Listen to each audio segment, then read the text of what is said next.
Olá, vamos estar falando hoje sobre composição imagética. E o que viria a ser isso? Composição imagética, ela diz respeito à forma como nós organizamos os elementos em uma imagem de um quadro, que pode ser uma tela, uma fotografia, uma cena de filme, etc. Ou seja, é a maneira como nós dispomos ou organizamos cada detalhe dessa cena, não é? Isso faz com que a cena se torne mais interessante aos nossos olhares. Muitas vezes a gente vê uma pintura bela como esta, né, do sepultamento de Cristo, do Caravaggio, ou vê uma fotografia artística muito bonita e não entende por que ela fica tão legal, e às vezes quando a gente tenta fazer um desenho ou uma pintura, ou até mesmo quando a gente tira uma fotografia, não consegue obter o mesmo resultado, né? Isso tem a ver porque os artistas, fotógrafos profissionais, eles utilizam uma técnica de composição de imagem, né, para que a imagem se torne interessante. Então, cada objeto ele não é aleatório, cada objeto ele é pensado para estar ali, né, para causar um efeito intencional para o observador se sentir atraído por aquela imagem, né?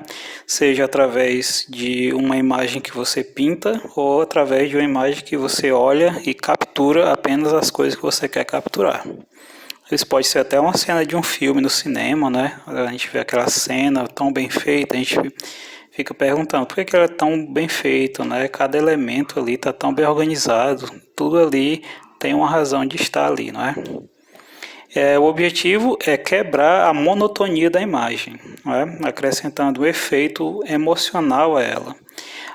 Às vezes a gente vê, né? Tem um erro de digitação aqui, essa crase não precisa. Então você vê muitas vezes uma imagem que a pessoa diz, vou tirar uma foto aqui, aí pronto, coloca a coisa que você quer retratar bem no centro da imagem, né? Isso deixa a imagem bem monótona, né? Deixa ela sem graça. A ideia é você saber distribuir de uma maneira certa, né? Para chamar a atenção para aquilo que você quer que se destaque. A imagem também precisa ser capaz de passar uma mensagem. Ela não é uma coisa que está ali, foi feita por fazer, né? Ela tenta passar uma ideia, não é? Algo precisa ser dito, né? Uma narrativa precisa estar presente ali, né?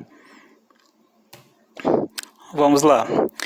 Aqui nós temos os tipos de orientação, que no caso pode ser nessa composição em pé, vertical, que é o modo retrato, ou uma composição no modo paisagem. Isso está presente no desenho, na pintura, na fotografia e até mesmo daquele documento do Word, quando você vai digitar, né? Tem lá retrato, modo paisagem. Um aplicativo, seja lá qual for, né?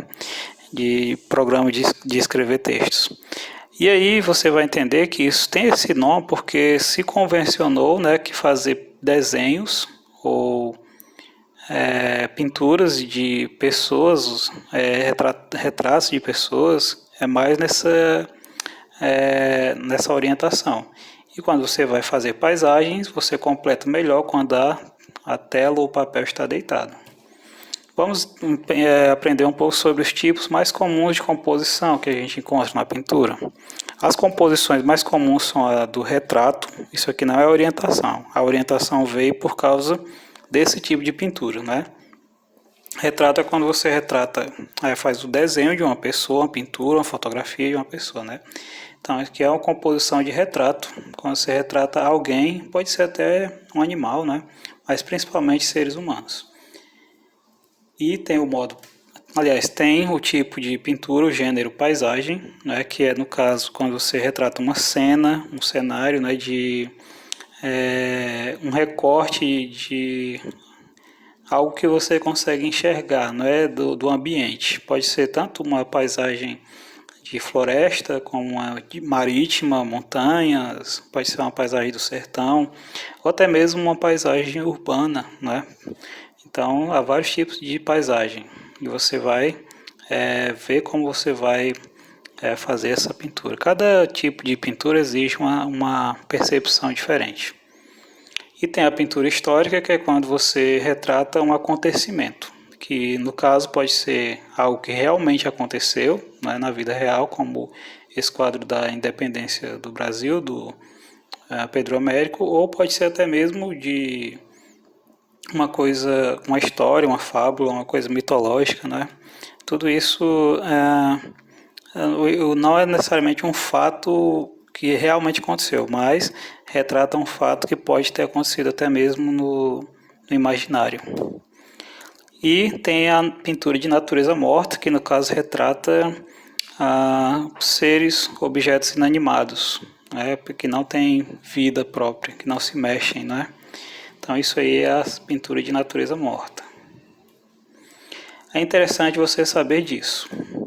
As imagens, elas, apesar de serem paradas, estáticas, elas podem dar uma sensação de movimento quando você observa, dependendo da maneira como você coloca os objetos, né? Você pode fazer uma composição dinâmica, como aquela pintura do começo do sepultamento de Cristo, né, do Caravaggio, no qual ele retrata...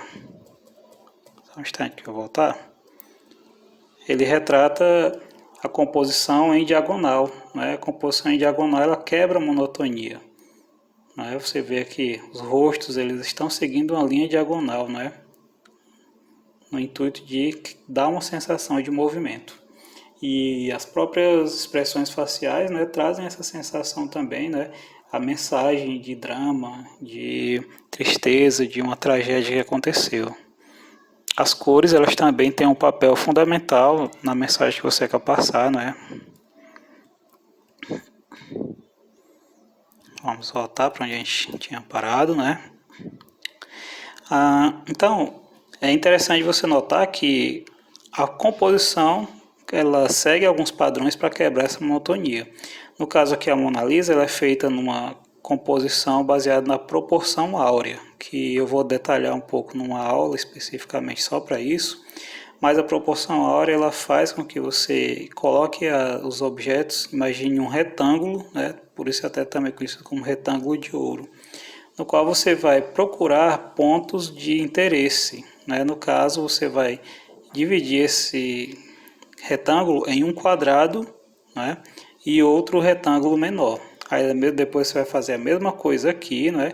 Aí você vai achar outro retângulo dentro de outro retângulo e encaixar os pontos de interesse nesses lugares, né? Aí você vê aqui a composição do rosto segue um retângulo, né? Essa parte da testa segue um que você divide, você encontra a parte do olho, né? Então tudo isso é bem calculado, é uma proporção, inclusive da matemática, a proporção áurea. Tem um número que é o número φ, que a gente vai estudar sobre isso depois. É interessante você saber também que as linhas, elas vão levar a um ponto de interesse, né? Então aqui, as linhas de perspectiva vão levar em direção ao rosto de Jesus, né? Você olha também a própria composição baseada dos personagens aqui, né? Eles estão com o olhar direcionando para o centro aqui, que é Jesus Cristo, né? Então tudo isso faz com que o olhar do observador se mova pela imagem, né?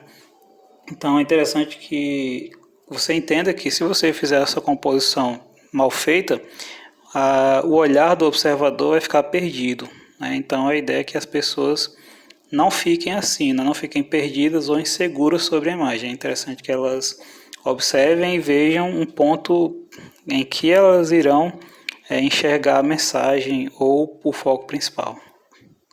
Vamos entender um pouco sobre a composição de uma pintura, né? No caso, você tem essa imagem aí genérica, né? Tem até um selo aí, mas tudo bem. Você vai...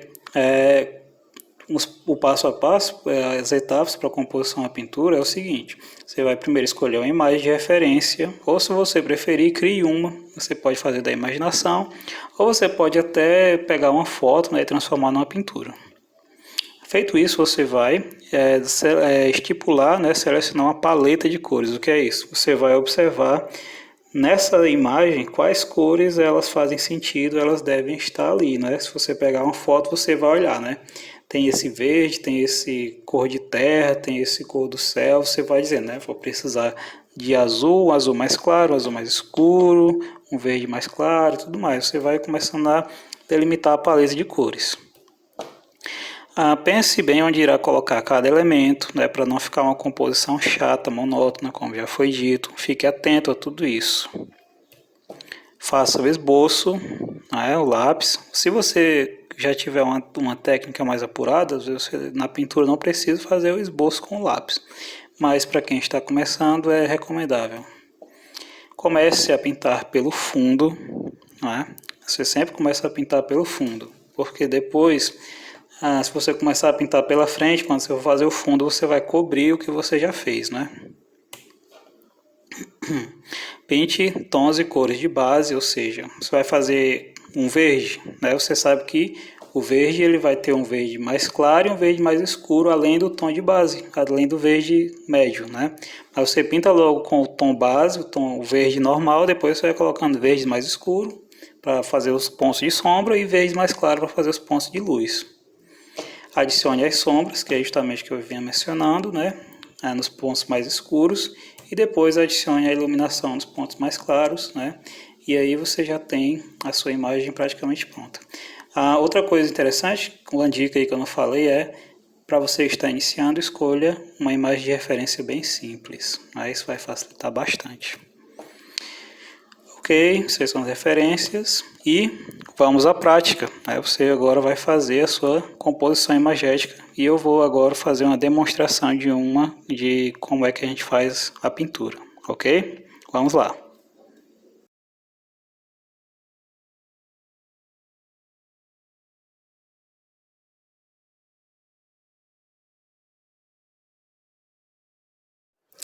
Ok, vamos iniciar aqui, não é a pintura. Eu já começo fazendo o fundo, né? No caso, essa parte de azul, um azul bem claro, que eu fiz misturando o branco com o azul, vai ser o céu.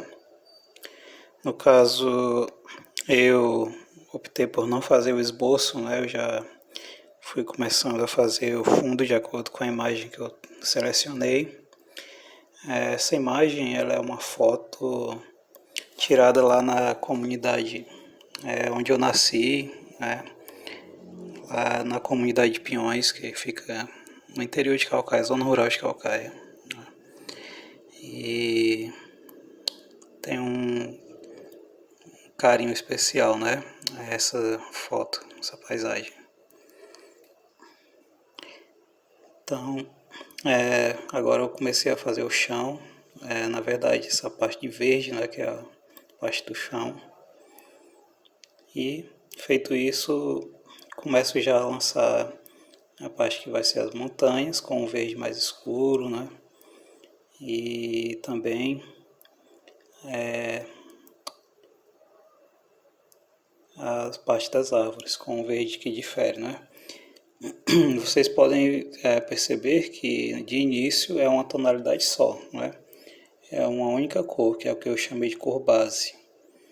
Aí depois é que eu vou pegar essa cor base, por exemplo, esse verde base aí, você nota que tem vários verdes, mas aí eu coloco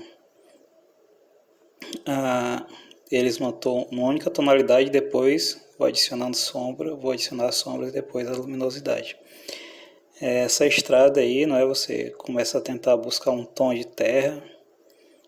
Você nota, né, que a questão da perspectiva, o caminho, né, ele começa bem estreitozinho lá longe e quando chega aqui perto ele toma praticamente a largura toda do quadro, né, aqui na parte de baixo. Ó, vocês podem ver, eu já comecei a adicionar algumas sombras ali, não é? Dou só pequenas pinceladas, né? E agora eu vou começar a adicionar uns tons de terra aqui nessa estrada. E buscando sempre esses tons de pastel, de barro, de areia, né? Já comecei a fazer o esboço ali da casa, né? Sempre fazendo os tons, as partes escuras, né? E é um exercício de você ficar mesmo criando tonalidades, né? Você vai, faz um verde mais escuro, depois você faz um verde mais claro, adiciona uns amarelos, fazer um verde bem claro mesmo. E é isso, você vai pegando e nota que existem várias tonalidades em uma mesma árvore, né? Quando você olha para a realidade, você vai ver, né? No realismo é assim, você vai ver que cada objeto, cada ser, eles têm a sua cor, né? Mas devido à variação de luminosidade, vai apresentar diversas tonalidades. Então, na grama, no chão, né? Você vai ter diversos tons de verde, não é só um, né? Essa paisagem aí, ela tá bem verdinha porque tá no período, a foto foi tirada no período chuvoso, né? Do que é conhecido como inverno. Aí você vai notando ó, os galhozinhos das árvores, né? Onde está escuro, você faz eles claros, né?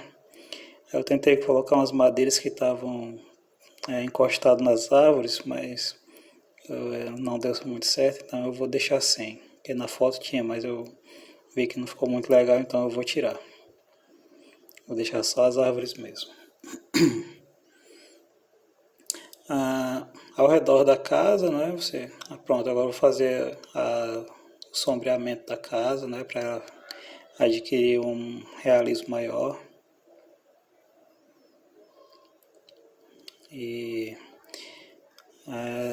o tom da casa, vou adicionando sombras, né? Em vários pontos aí, no chão.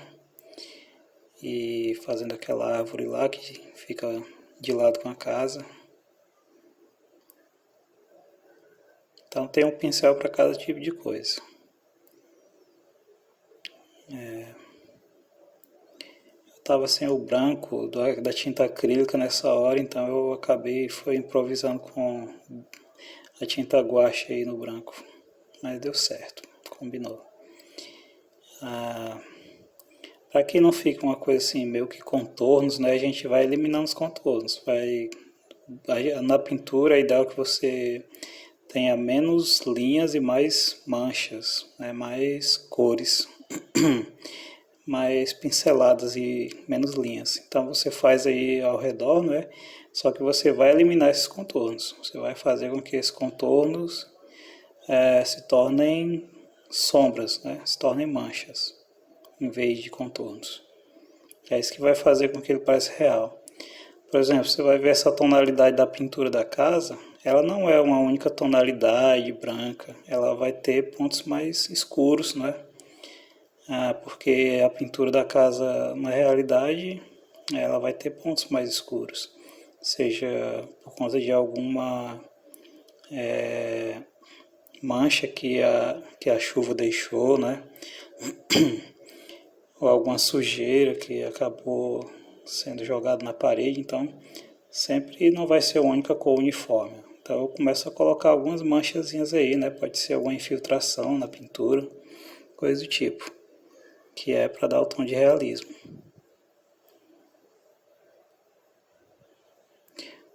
E fazendo os galhozinhos finos, né? Onde o fundo é branco, onde o fundo é claro, os galhos são escuros. Onde o fundo é escuro, os galhos são brancos. É uma forma que a visão da gente enxerga as coisas, né? Sempre que uma cor está perto de algo bem claro, ela se torna escura. Quando um objeto está perto de algo bem escuro, ela se torna mais clara. É interessante como a nossa visão causa isso, né? Pronto, finalizado. Coloquei aí uma assinatura. Espero que tenham entendido direitinho esse passo a passo. Foi acelerado, mas é isso aí. Tentem aí fazer, né? Não precisa ser necessariamente a mesma composição, pode ser outras, ok? Aliás, eu sugiro que você pense em outros cenários, né? Porque isso torna o exercício mais rico. Então é isso, tchau, tchau.